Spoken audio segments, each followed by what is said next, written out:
Dishonored launched back in 2012 and to this day it's one of, if not the greatest stealth game ever created. Choices that matter, creative agency given to the player, and an art style that still holds up almost 15 years later. But what exactly makes Dishonored so good? Well, I'd say it's because it's only a stealth game to the extent you want it to be. On the surface, the game can seem quite linear, but it's completely the opposite. Every single mission has a main objective, whether that be assassinate a target, sabotage, rescue, you get the point. However, there are multiple ways you can achieve that objective and multiple ways you can get to the objective, and the choice you make genuinely impacts the world around you in future missions, but we'll get on to that in a bit more detail shortly. You can treat every single different level as a playground or sandbox. In front of you may be a gate you need to get past.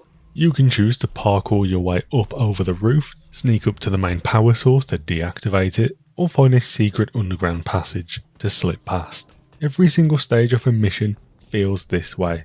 Whether you want to just bust down the front door and fight your way up to your target, stealth your way up without a single soul spotting you, or use your arsenal of different powers to your advantage, the choice is up to you as a player. And as I mentioned, this does have an impact in the world around you, as well as the final ending you get in the game. Dishonored uses a system called Chaos. After each mission, the game determines whether or not you created low chaos or high. If you opt to avoid killing people and instead sneak your way to the objective without anyone spotting you, you will create a low chaos setting. On the other hand, if you choose to go guns blazing, assassinate everyone you see, and get through the game that way, you'll create high chaos. And this is where things get very, very interesting. It's much more difficult to go out of your way to never be spotted and to not kill any of the NPCs. But by taking that harder route of stealth, you maintain low chaos, causing the world state to stay relatively similar. On the other hand, a high chaos playstyle is much easier to complete your objective. You don't need to worry about whether or not you were spotted, how many people you kill on your way, and you can create tons of different openings to get to where you need to go. But in doing so, your future missions are now going to become more difficult. That's because as chaos rises, more rats spawn on the map, which all you need to know are extremely annoying and will kill you. And areas in the game generally become more highly well patrolled. Machines start spawning more often, which will spot and gun you down, and even plague-infested humans called the Withered spawn more frequently. If anything, this encourages the player to stay morally consistent. If you were to go, let's say, the first half of your playthrough killing everything in sight, if you then decided for the second half you wanted to go for a more tactical stealth approach, it's going to be harder for you to do so, but still possible.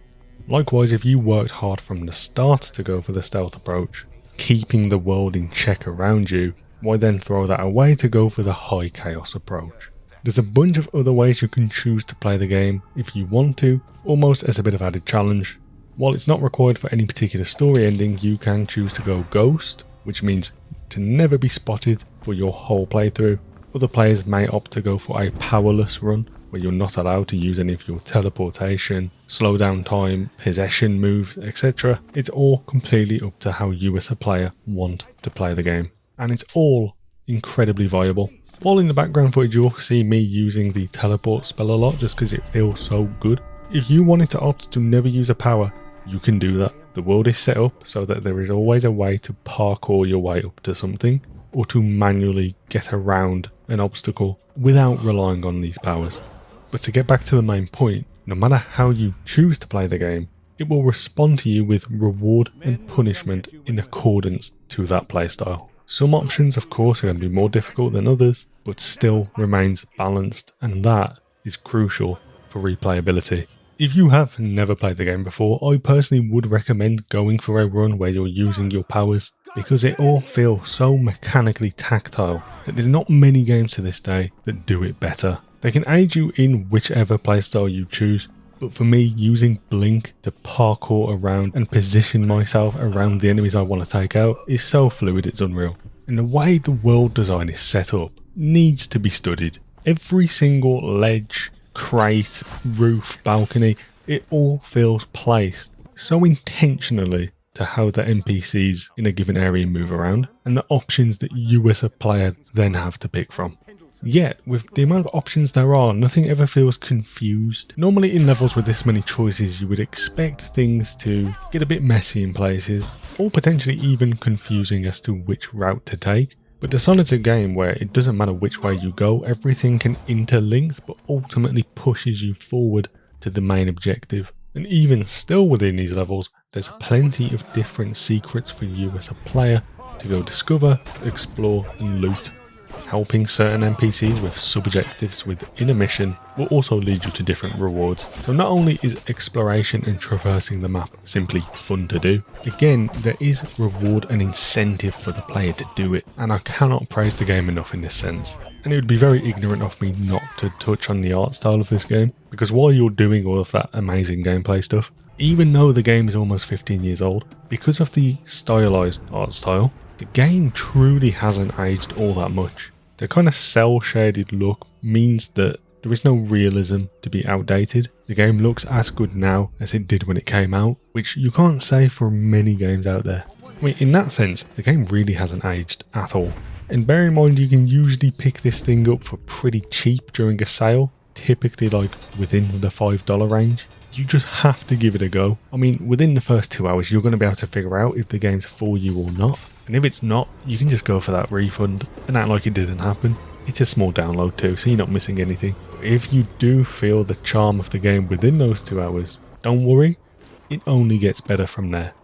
Now, I'm not going to touch on the story too much, mainly because you guys may want to go experience it for yourself, but kind of linking back to what we talked about earlier with the chaos system, I really do admire how they've pushed this topic of morality into the game. As I mentioned, in general, it's more difficult to go for a moral playthrough of the game, rather than assassinating a target. Finding a way to take them out of the equation is a more difficult process, but walking in with a pistol and shooting the guy in the head takes 2 seconds.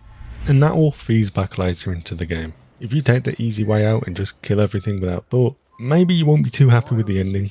But if you stuck through it, you stuck to your morals, you know, you're the good guy, you didn't kill anyone, likewise, the game rewards you for that in the end. Maybe there's a lesson there, some knowledge for the real world. You know, doing things the wrong way is often quick and easy, but it's going to leave you feeling a certain way towards the end. But staying true, taking the long hard grind, in the end, it's going to work out. That or I am yapping like a complete idiot. Anyway, this game has a legacy that honestly goes a bit underappreciated in modern day. You don't really hear people talk about Dishonored too much, which is why I wanted to make this video. And you know, while it was developed by Arcane Studios, it does still have that Bethesda tag on it, which for me, if anything, the end of 2012, this game kind of signals the last time Bethesda made creative, new, interesting games. Not to say everything that's came after that is complete trash, but there's been a lot of copy and paste formula going around, things that don't really push the boundaries and seem like more of what we've already experienced. But Dishonored to this day stands tall as a unique concept, executed very well. And hey, I mean, if you do end up liking this game, you also have Dishonored 2, a game that adds a bit of extra polish to what we already have here, doesn't do too much else different than the original game, but is still a great experience if you enjoy this one.